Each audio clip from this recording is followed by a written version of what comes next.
It started with a phone call at 2:17 a.m., the kind that freezes your blood before you even answer. I was half asleep, my mind still tangled in dreams when I heard her voice on the other end. Soft, uneven. I didn't mean for you to find out like this. At first, I didn't even recognize her. It had been months since we last spoke. Months since I'd left her standing in the doorway with that cold, unreadable expression that always made me question if she had a soul at all. But there she was again, Laura, the woman who'd made me believe in forever, only to bury me in lies. What are you talking about? I muttered. My throat was dry. A pause. A trembling breath. He's dead, she said finally, and they think it's my fault. I sat up straight, heart pounding. Who's dead? Another pause, long, deliberate, the kind that meant she wanted me to ask again. Evan, she whispered. My husband. For a few seconds, I forgot how to breathe. Her husband, the man she'd told me had left her, the man she said had destroyed her life. I'd spent months thinking I'd been her savior, that I'd rescued her from some toxic marriage. But now, in the dark silence of my apartment, I realized she'd never been divorced at all. And he was dead. I didn't kill him, she said quickly, voice shaking now. You have to believe me. I wanted to hang up. Every instinct screamed to end the call, to stay away. But I couldn't. That's what she did to me. She made her chaos sound like confession, her guilt like a plea for help. So I listened. She told me he'd been found in his car, a garage filled with exhaust, a note beside him. The police were calling it suicide, but there were questions, things that didn't add up. Fingerprints, phone calls, messages. They think I was there, she whispered. They think I made him do it. Were you? I asked before I could stop myself. Silence, then a low, broken laugh. You really think I'd tell you if I was? That was Laura, never answering what mattered, always bending truth just enough to keep me off balance. I used to think it was mystery. Now I knew it was control. When I hung up that night, I didn't sleep. I sat in the dark, replaying every word, every look, every time she'd made me doubt my own memory. How she used to talk about him. Her husband, Evan. He's cruel, she'd said. He likes to make me beg. Back then, I believed her. I thought she was trapped. I thought I was saving her. But now, a different picture was forming. One where maybe he wasn't a monster. The next morning, I saw it.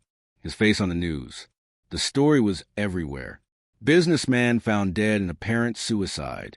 His wife, Laura Harrison, was cooperating with investigators. And just like that, the past I thought I'd buried started crawling back. I told myself not to get involved, not to answer if she called again. But by the third day, I was already at her house.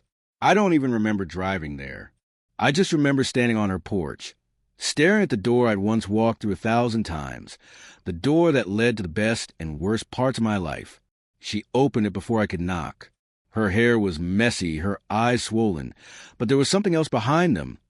Something alive. I knew you'd come, she said softly, and I hated that she was right. The moment I stepped into her house, I felt that same cold pull I'd promised myself I'd never feel again. The air smelled like her, faint vanilla, something floral, something dangerous. The curtains were half closed, the light weak and fractured, spilling across the room like an old photograph that had been left too close to the sun. Everything looked too familiar. The same sofa where we'd spent nights pretending the world outside didn't exist, the same bookshelf with the same fake ivy curling down the side, the same half-empty wine bottle on the table. It felt like time had paused the day I left and waited for me to come back, so it could continue ruining me. She stood in front of me in an oversized sweater, sleeves pulled over her hands, that fragile act of innocence she wore so well. You look tired, she said quietly, almost tenderly, like she hadn't just dragged me into a waking nightmare. I want to say something sharp, something final, but my throat betrayed me. Why am I here, Laura? She didn't answer. She just looked at me with those glassy eyes, the kind that never matched what her lips were saying. I didn't know who else to call, she whispered. They keep asking questions. They think I made him do it. I told them about us. Those words hit harder than I expected. I told them about us. My heart sank. What exactly did you tell them? That you helped me, she said. That you were there when I left him. That you knew how bad it was. Her voice was trembling, but her expression wasn't. Her eyes stayed locked on mine, cold and watchful, like she was studying every reaction. I took a step back. Laura, did you tell them we were still talking after you said you were divorced? She looked away. It doesn't matter now. It matters if they think I had something to do with his death.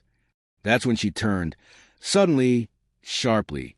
Why would they think that, unless you did? Her tone cut through the air, sharp enough to draw blood. I froze. For a second, I didn't recognize her. The grief in her eyes was gone. What replaced it was something calm, something rehearsed. She took a slow step closer, her voice low. You always said you'd do anything for me. Remember? I wanted to leave right then, but I didn't. Maybe I was still hoping to find the truth. Or maybe I just needed to hear her admit what I already knew. She sat down on the sofa, gesturing for me to join her. I didn't move. He was going to ruin me, she said finally. He found out about us. He said he'd take everything, the house, the accounts, my reputation. You don't understand what he was capable of. But I did understand, because I'd heard the same story before, told about different people, told with the same trembling voice and wounded eyes. Every man in her life became the villain once he stopped worshiping her. And I realized I had become the next name in that chain. Did you go to the police? I asked quietly.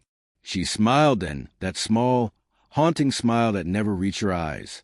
Of course I did. I had to protect myself. My stomach turned. From who? From you, she said softly. The silence after that stretched into eternity. The only sound was the faint hum of the refrigerator, the ticking of the clock on the wall. I stared at her, trying to process what she'd just said. She looked almost relieved, like confessing it lifted some secret weight off her shoulders. I finally found my voice. You told them I threatened you. I told them the truth they needed to hear, which is that you couldn't handle losing me. I wanted to scream, to grab her and make her understand how insane that sounded. But looking at her, at that calm, practiced expression, I knew she'd already won the argument. She wasn't trying to convince me. She was preparing me. Then came the knock at the door. 2 sharp, heavy knocks that made my pulse spike. Laura didn't flinch. She just straightened her sweater and said almost sweetly, "You should probably get that." I froze. Who is it? Probably them. I opened the door. 2 officers stood outside. One was tall and broad-shouldered, the other older, expression unreadable. "Mr. Hayes?" the older one asked. "Yeah. Mind if we come in for a moment?" My stomach dropped. What's this about? It's about Evan Harrison. Behind me, Laura sighed softly, almost theatrically, as if she'd been waiting for this moment. "It's okay," she said to them. "He was just leaving." But I wasn't. Not yet. The older officer glanced at her, then back at me. "We just have a few questions. Won't take long." They didn't arrest me. They didn't accuse me. Not yet. They just asked. When was the last time I'd seen Evan? How long had I known Laura? How would I describe our relationship? Simple questions. But every word I said felt like walking through a minefield she'd already mapped out. When they finally left, I turned to her. "You set me up." She didn't deny it. She just looked at me with that faint, tired smile. "You always wanted to save me," she whispered. "Now you finally can." I stood there, staring at her, realizing that all of it, had been planned. From the moment she called me that night, she wasn't looking for help. She was looking for a witness. Someone take the fall if things got ugly. And now I was it. That night, I didn't go home. I drove aimlessly through the city, headlights cutting through rain, my thoughts looping like static. Every version of her I'd ever known. The lover, the victim, the liar. They all blurred together into one truth I could no longer deny. She had destroyed him, and now she was coming for me. By morning, I had made my decision. I wasn't going to be her next story. I wasn't going to fade into another dead man's shadow. But before I could disappear, I had to know the truth. What really happened to her husband, and why she needed me to be part of it. And the only way to find out was to go deeper into her world than ever before. I didn't go home for 3 days. I couldn't. Every time I closed my eyes, I saw her face, that perfect mask of grief and calculation, and heard her voice, soft and trembling, saying, "You always wanted to save me. Now you finally can." The words followed me through every sleepless hour. I knew what she meant. She was setting me up to be the story, the next chapter in her tragedy, the man who drove her husband to his death. By the 4th day, I stopped running and started digging. I went back to the beginning, the night I met her. Back then, she had been magnetic, the kind of woman who could make silence feel like intimacy. We met at a charity gala she said she'd organized for domestic abuse awareness. Now, I knew that was her favorite disguise, the advocate, the survivor, the saint who could do no wrong. The first person I called was an old friend of Evan's, a man named James Walters. He didn't pick up at first, but after I left a message saying I needed to talk about Laura, he called me back within the hour. I was wondering when someone would ask. He said, his voice low, tired. "You're not the first, you know." "What do you mean?" He sighed. "She did this before. Not exactly the same way, but close enough. The last guy before Evan, she accused him of harassment, ruined his career. When she met Evan, she told everyone he saved her from that man. But she never mentioned how she emptied his savings before she left." My pulse pounded in my ears. "You're saying she planned this?" "I'm saying she builds people, find what makes them want to protect her, then tears it apart piece by piece. By the time you notice, it's already too late." I didn't want to believe him, but deep down, I already did. James told me that in the weeks before his death, Evan had started acting paranoid. He told friends that someone was trying to destroy him. He'd even gone to the police, saying his wife was threatening to leak private messages to his business partners. They hadn't taken him seriously. Then, 2 days later, he was dead. That's when I knew. She hadn't just driven him to suicide. She'd orchestrated it. I drove to the police station the next morning, ready to tell them everything. But the moment I gave my name, the officer behind the desk stiffened. "You're Mr. Hayes?" he asked carefully. "Yes." He exchanged a look with another officer, then disappeared into the back. A few minutes later, Detective Harlan, one of the same men who had questioned me at her house, came out. "Mr. Hayes, we'll need you to come with us." They led me into a small gray room with a metal table and 2 chairs. "We have some questions about your relationship with Mrs. Harrison." "Ex-relationship," I corrected. I broke things off months before Evan died. The detective didn't even look up from his notes. "You were at her house 3 nights ago."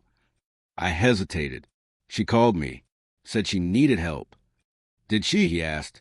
"Or were you angry about the investigation?" I stared at him. "Are you saying you think I had something to do with it?" He slid a file across the table.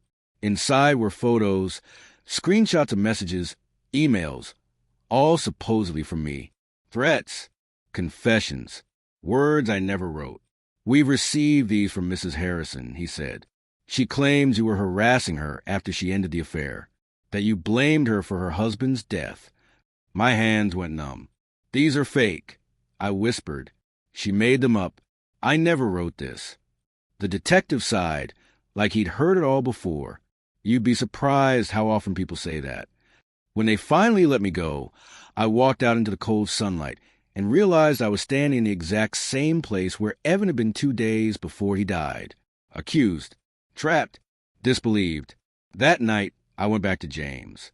I told him about the police, about the fake messages. He nodded slowly, grimly. "That's how she works," he said. "She doesn't kill people. She makes the world believe they kill themselves." We met in his garage, where he showed me something I didn't expect, a small flash drive. "Evan gave this to me a week before he died," he said. "Told me to hold on to it in case something happened." Inside were recordings, hours of them. Phone calls, arguments, messages. In one of them, I heard her voice, cold, calm, saying words that made my blood run cold. "If you leave me, I'll destroy you. You think anyone will believe you over me? I'll cry, Evan. I'll cry until they think you made me do it. And You know what's funny? They will believe me. They always do.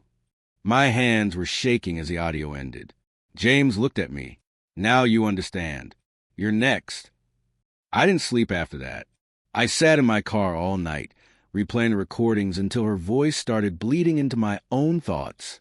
She'd killed him without touching him.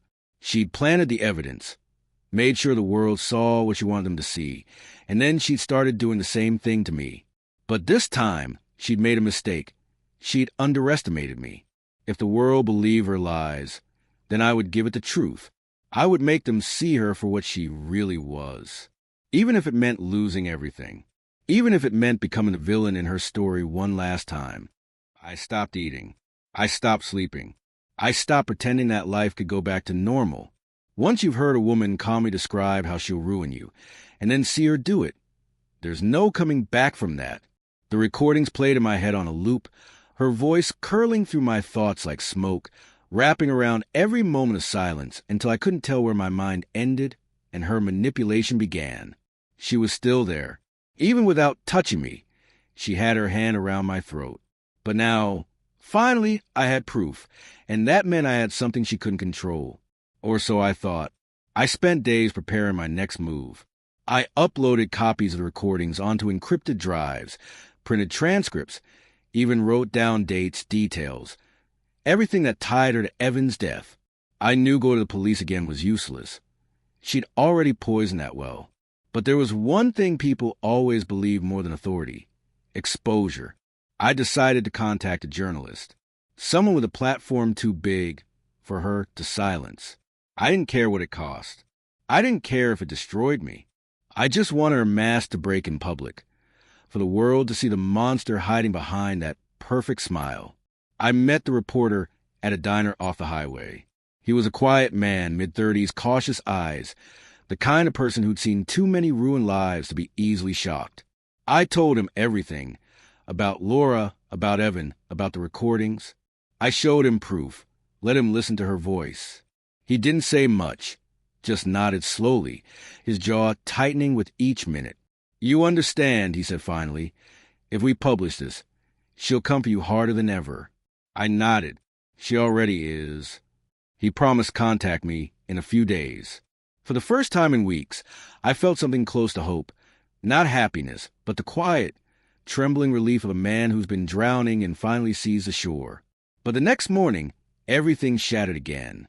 I woke to a message from an unknown number. Just 3 words. You shouldn't talk. I tried to brush it off as paranoia. Then I turned on the news. The reporter's name was on the screen. Local journalist found dead in car accident. Foul play not suspected. My blood went cold. The same words they'd used for Evan. I sat on the floor, staring at the TV, the world spinning around me. I knew then that she had power beyond what I'd imagined. Not legal power, social power. The kind that comes from the right connections, the right performance, the right image. People believed her because she was beautiful, fragile, broken. And people like me, we were just a ghost left behind to whisper the truth no one wanted to hear. By that afternoon, I started getting calls again. From blocked numbers. Silent at first, then soft breathing on the line. I knew it was her. I knew that sound. Then one night, she finally spoke. You should have stayed away, she said quietly. You were supposed to be smarter than him. Did you kill him? I asked, my voice barely holding. She laughed, not a cruel laugh, but one filled with something worse. Pity. Why do you men always think it's about killing? It's never about that. It's about endings. You can't let someone walk away before the story's done. That's what he did. That's what you're doing.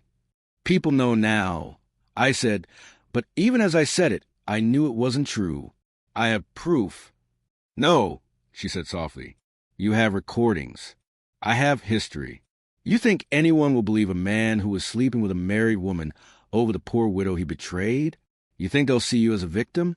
You're a headline waiting to happen. The ex-lover who couldn't let go. She was right. I had spent so long gathering truth that I'd forgotten what you control wasn't evidence. It was perception.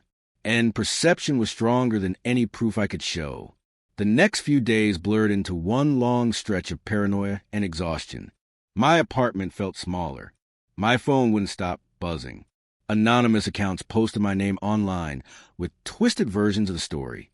People sent threats, messages calling me a predator, a liar, a murderer. I watched my reputation crumble in real time. Every click another piece of me torn apart. She was dismantling me exactly like she dismantled Evan. I could almost hear her voice whispering between the comments. They'll never believe you. They never do. But I couldn't stop. I went back to the police with the recordings. I showed them everything, my hands shaking so hard I could barely hold the files. The detective listened for 5 minutes before setting them down. "You edited these?" he asked. I almost laughed. "No, they're real." He just stared at me with that same distant sympathy, the kind reserved for people who are either lying or losing their minds. "You need to stop contacting Mrs. Harrison," he said quietly.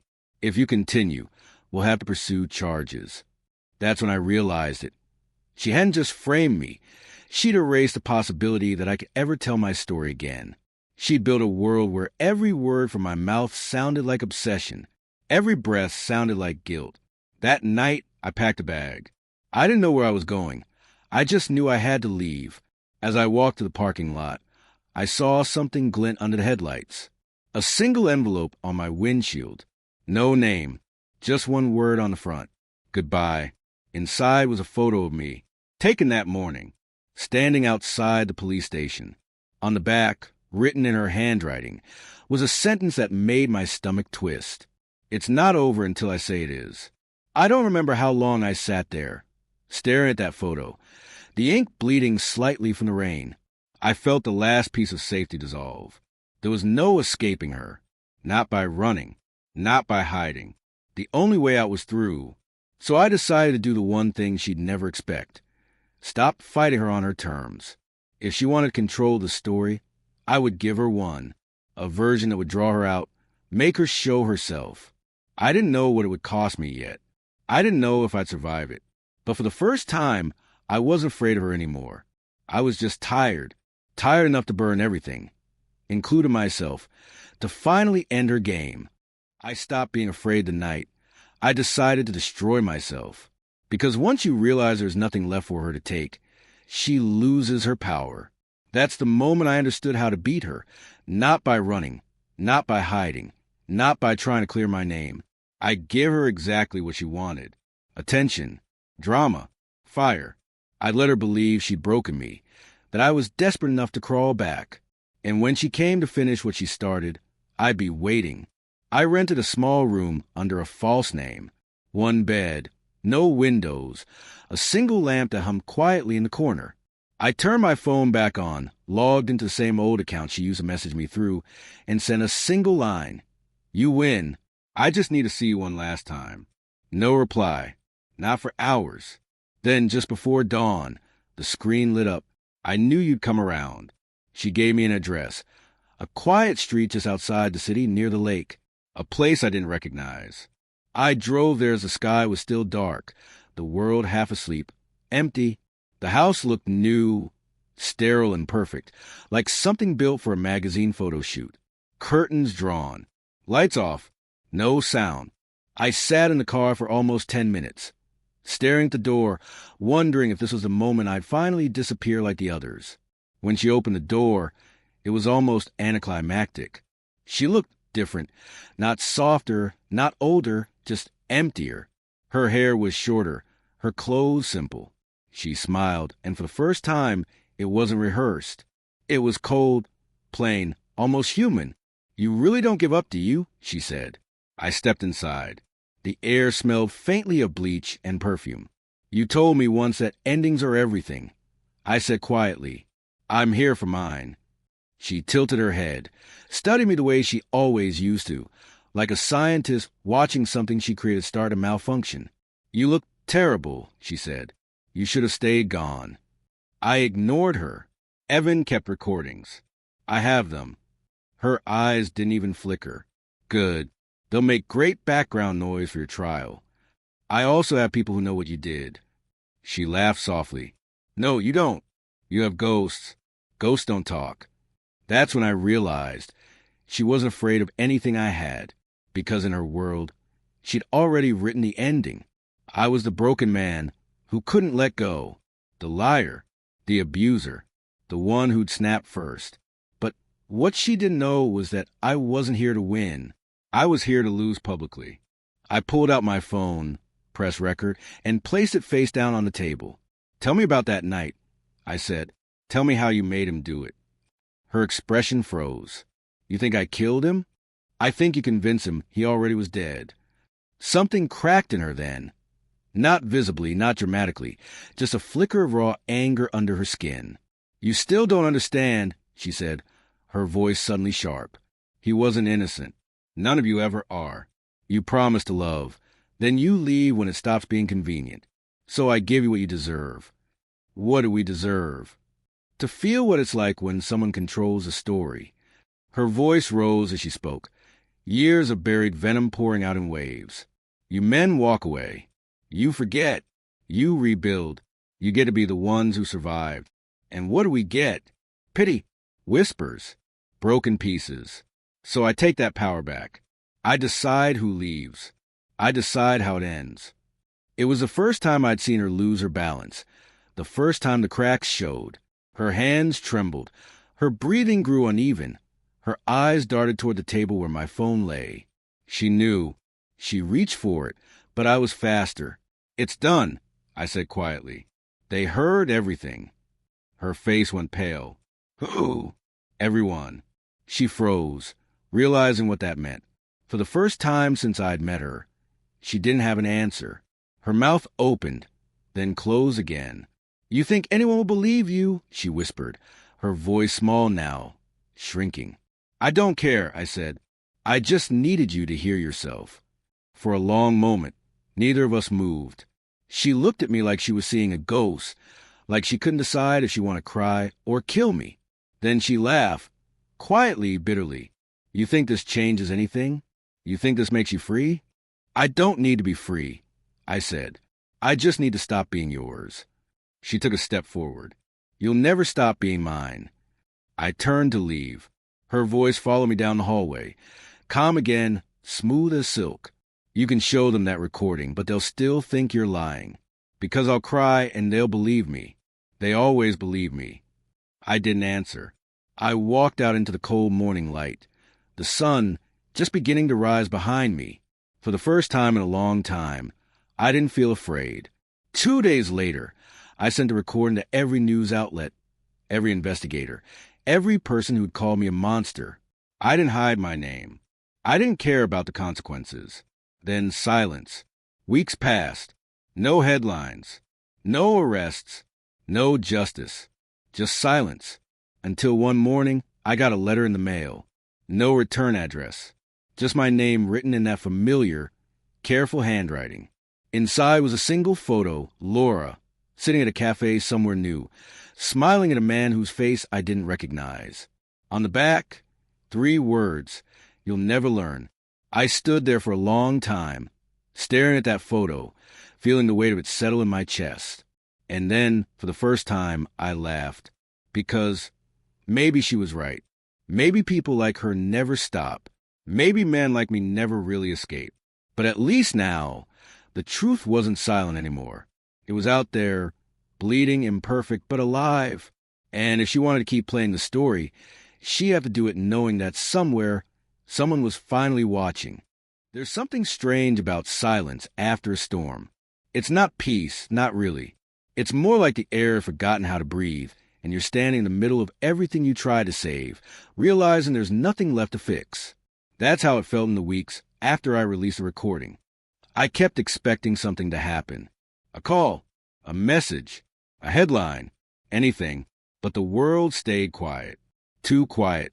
The file disappeared into the void, drowned in the endless noise of other stories. Hers was louder. It always was. She didn't need to defend herself.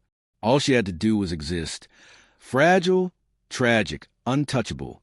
I stopped checking the news. I stopped expecting anyone to believe me.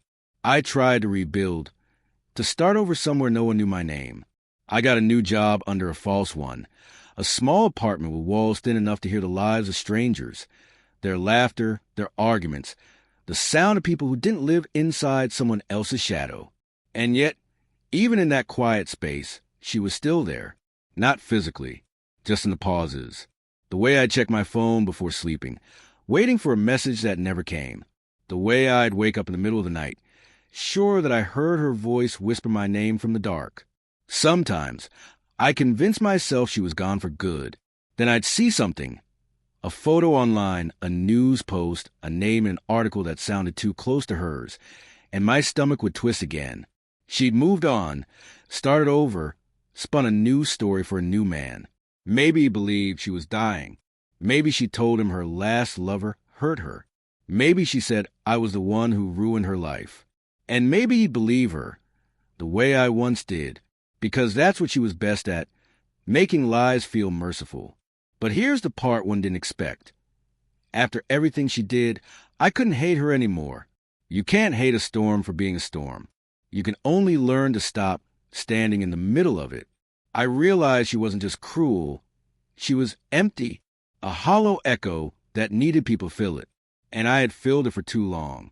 I never got justice. No one ever apologized. The world moved on, and I was left with the same silence I'd started with.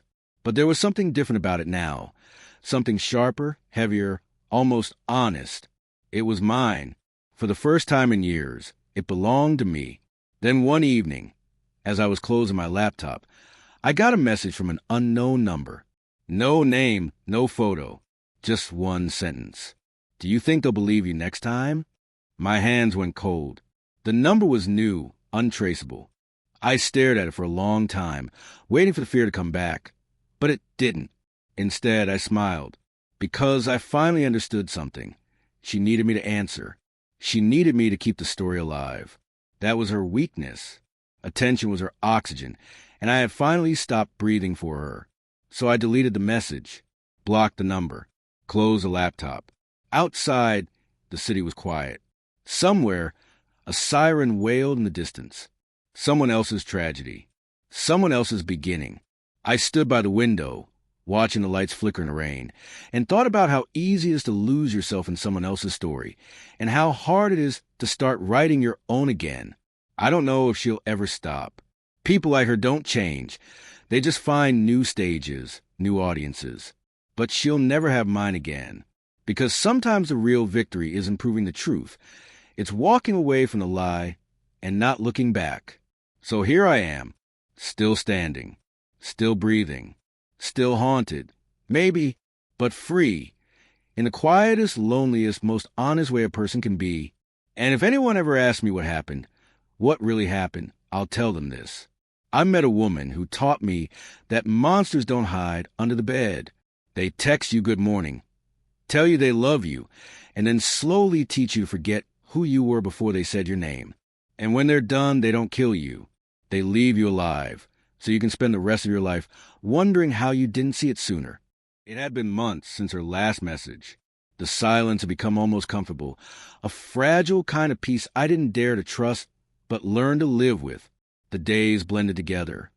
Work, quiet dinners, long walks at night, just to remember what freedom sounded like.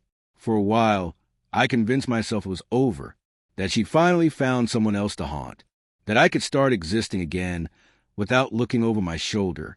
Then one night, everything cracked open again. I came home to find a small envelope wedged under my door. No name, no return address, just my apartment number written in her careful, perfect handwriting. My stomach dropped before I even opened it. Inside was a single sheet of paper, folded twice. You should watch the news, it said. I froze. For a few seconds, the world felt like it stopped spinning. Then I turned on the TV. There she was. Laura. Same soft smile. Same trembling voice that once made me believe every lie. She was on the screen, sitting in front of cameras, tears in her eyes. The headline read, "Survivor speaks out. Victim of emotional abuse breaks silence." And the name, she said, the man she accused, was mine. I couldn't breathe. It wasn't just lies this time. It was surgical. She knew exactly which words would cut deepest. "He followed me," she said, voice shaking. "He sent threats. He recorded me without consent. He wanted to destroy me when I tried to heal.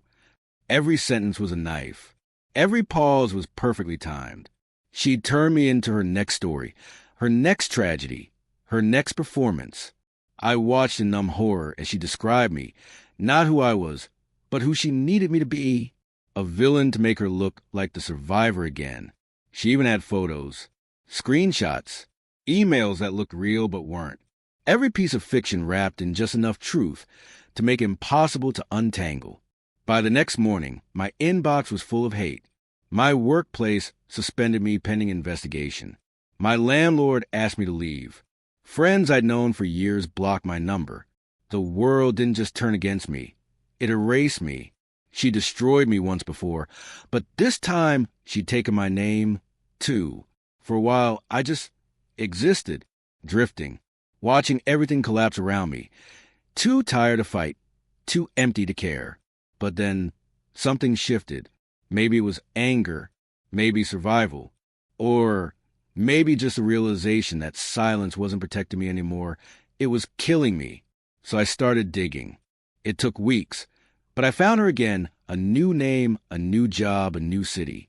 And someone new, a man she called her savior, a man who smiled in photos the same way I used to, his arm around her shoulder, his eyes full of trust. I didn't want revenge anymore. I wanted to warn him. So I wrote everything, the messages, the voice recordings, even the letter she left me that night. I put it all in an email and sent it anonymously. No threats, no accusations, just the truth. He never replied. But 3 days later, the story broke. Prominent attorney found dead in apparent suicide. Girlfriend claims he was mentally abusive. And there she was again, crying for the cameras, mourning another monster. I dropped my phone. I don't even remember falling. The sound of my heartbeat was louder than the news. Another man dead, another life gone, and she was free again. I didn't sleep that night. I couldn't. My hands shook every time I tried to breathe, because deep down I knew I could stop her. I had proof, but no one believed me the first time. Why would they now? The next morning, I packed my bag, took my car, and drove to the city where she lived.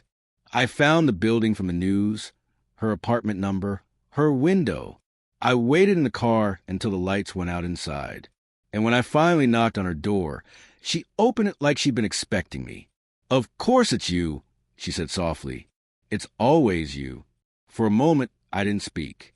I just looked at her, the face that had destroyed everything I'd ever been. She didn't look like a monster. She looked like someone rehearsing her next line. "I came to end it," I said. Her lips curved into a small, tired smile. "You already did. You just don't realize it yet." She stepped aside, letting me see the table behind her, my old photos, my handwriting, my letters, and a voice recorder blinking red. "You see," she whispered, "I don't even have to lie anymore. You bring me the truth yourself." I turned to leave, but she spoke again, softly, almost tenderly. "You'll never be rid of me, because they'll never believe you. You tell the truth like a confession. I tell lies like a prayer." I walked out before she could finish, back into the night, where the city hummed quietly like nothing had happened. I never saw her again, not in person. But sometimes I'll get messages from strangers, people who say they know her, who say they went through the same thing. They send me screenshots, recordings, pieces of the same pattern written over different lives. And every time I ask myself, should I do something? Expose her again? Go public? Or just disappear before she decides I'm useful to the story once more? Because the truth is, she doesn't destroy you by killing you. She destroys you by making the world watch you burn while she cries in the ashes.